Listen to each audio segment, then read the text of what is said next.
Yan mga kabady, panagkaya ng may rosy o ano. Yan, tanggalin yung strainer na yan.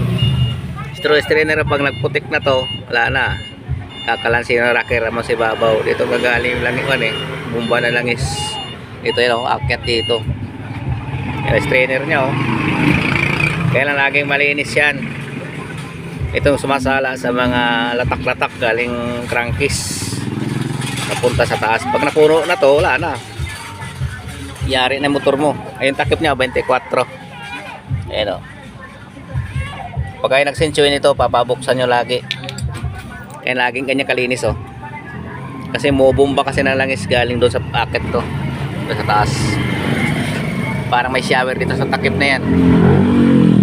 Abade. Yan. Pag nagpatsensuil kayo na rose, mayroong strainer yan. Ano.